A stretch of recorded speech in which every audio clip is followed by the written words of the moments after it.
Chances are, if you've lived in our community for any period of time, you visited one of our many historic landmarks like the TT Wentworth Museum, Old Christ Church, or maybe even the new Voices of Pensacola Multicultural Center downtown. But did you know these properties are managed by the University of West Florida's Historic Trust? Here to tell us more is our friend Jeff Nall, former host of Coming of Age and now the Chief Community Officer for the Historic Trust. Good morning, Jeff. Thank you so much for joining us. Well, it's a pleasure to be here after 9 years on that side. It's nice to sit over here for a change. It's kind of cool. It's kind of cool that you're sitting on that side of the table.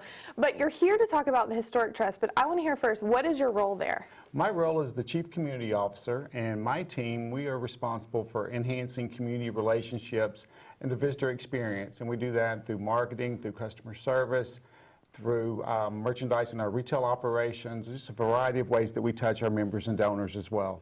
Well, let's get into what you're here to talk about, which is the Historic Trust. And I'm sure people have heard the term Historic Trust, but may not really understand what that means. Can you explain to us what it is? I'll give you the short version. The organization that became the UWF Historic Trust was established in the 60s by the Florida legislature.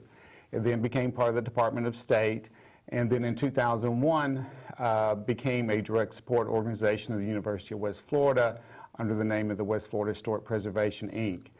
In 2013, it was renamed UWF Historic Trust to better emphasize that we are entrusted with some very valuable and historic assets. And speaking of assets, you manage like 28 properties, I think, or 29, something to... 28 properties spread out over 8.5 acres, all of historic Pensacola, which is considered the village where people may have come and interacted with our living history interpreters.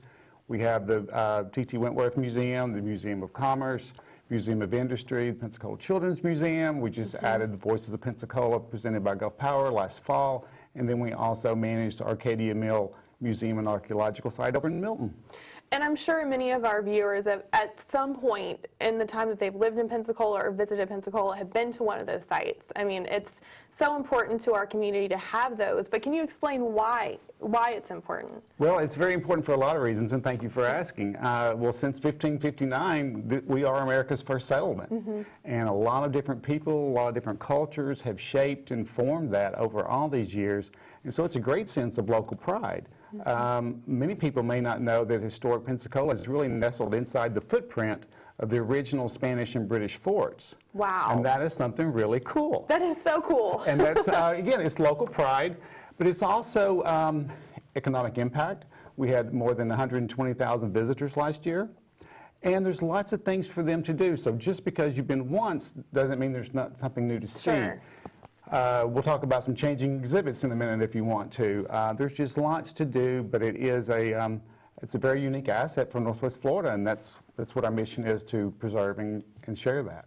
Well, and you said there are lots of things to do, but tell us about the visitor experience and what they would go through if they visited one of the museums or exhibits. Well, what I think is really unique about the experience we offer our visitors is our tickets are good for 7 days. Oh, great. I didn't know that. And I've lived here my entire life. Yeah, our tickets are good for 7 days, so you can really explore at your leisure. If you want to try to do everything in one day, that's great. If you want to come back, I mean, we've got the 4 museums to go through. We've got guided tours, 3 daily, 11, 1, and 2:30. We've got self-guided areas that people can go through. There's just so much to do. And they also get to interact with living history interpreters. So there are some things that they can read and browse at their, in their own time and leisure. But if they want to talk to someone that's dressed in colonial costume about, looks like you're set up here to wash clothes, tell me how they did it back then. And so they share that experience. So we want to bring it to life, and we want to make it fun. And it is a lot of fun. I can even remember as a kid going down to historic Pensacola Village and feeling just kind of overwhelmed by, I couldn't even believe how people lived back then. That blew my mind. I die outside of AC, so I don't know how people manage it, but it definitely is a really neat experience. But tell us about some specific exhibits and special programming that you have coming up. Okay, well, we've got just above the water, Florida Folk Art. It's an exhibit that's part of the Food Fest, so we really appreciate ACE's support and letting us provide this for the community. It is a free exhibit. It's in the Voices of Pensacola presented by Gulf Power, and it begins November the 5th. And so that is an exhibit that focuses on folk art made by 35 Florida artists. There are informational panels that show the different types of things that they made artistically that were influenced by their everyday environment. So that's a very interesting and free option. We also, November the 10th, have an exhibit opening called Apron Strings, Ties to the Past. And it uses over 50 aprons to kind of tell the story of the change in women's roles and how that is told through different ways and evolution of an apron. Sure. So that's going to be neat. really, really cool. Starting on November 17th, we have our 230 tour, which is typically one of our regular tours that goes through 4 homes. We'll focus on Victorian holiday. So they will go to one particular home that will be all decorated for the holidays as it would have been in the Victorian era. And they'll learn about the different traditions and the stories and where did the poinsettia, how did that come into play.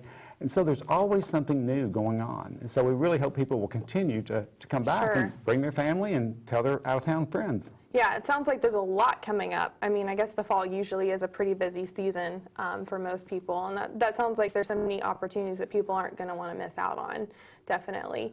But you mentioned Voices of Pensacola. I'm really interested in this because I've had an opportunity a couple times just to go in there for different actual meetings, and it wasn't even just to be there for fun, it was a meeting. It's such a neat place. It is a very unique space, and thank y'all for having an article about it in Coming of Age magazine.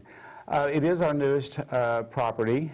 It's a multicultural resource center, so to speak, in that we really encourage community groups to use it, to have meetings there. It's set up, it can be configured in a variety of ways. That's why you mentioned you've been there for certain things. The exhibits are on panels that can be moved so we can host a community event.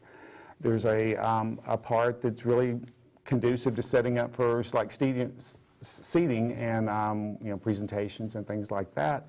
So it's a great space. Upstairs is our resource center. So if someone is wanting to find old photographs, information about a ton of things, there's just a large amount of information up there. We have an archivist on site. She's there to help. Again, a lot of people will come up there, use the computers, and they're trying to look at genealogy.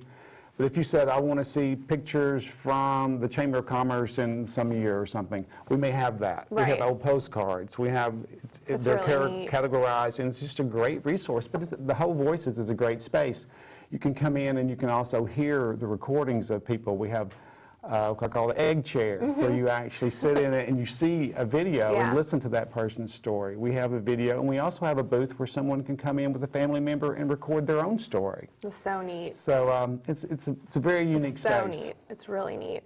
You kind of touched on this a little bit when you talked about some of the other exhibits, but tell us about ticket prices and those kinds of things. Okay, well, our standard ticket prices are $8 for adults, $7 for senior citizens, military, independents, as well as AAA members, and $4 for children.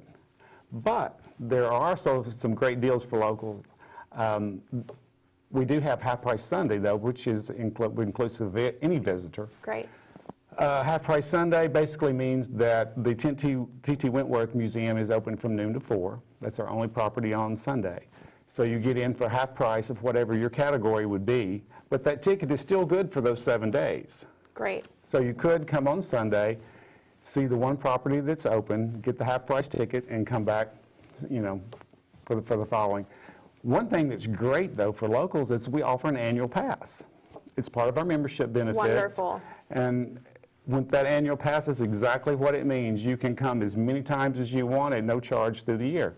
So as all these exhibits change, your admission is taken care of. If it's a family with young children who love the Children's Museum, which a lot of them do, and they want to come every Saturday, come on. That's awesome. So that's a great benefit. And also, part of that membership gets you 10% off in our museum stores. Perfect. So well, that's we a lot want of everybody to come shop.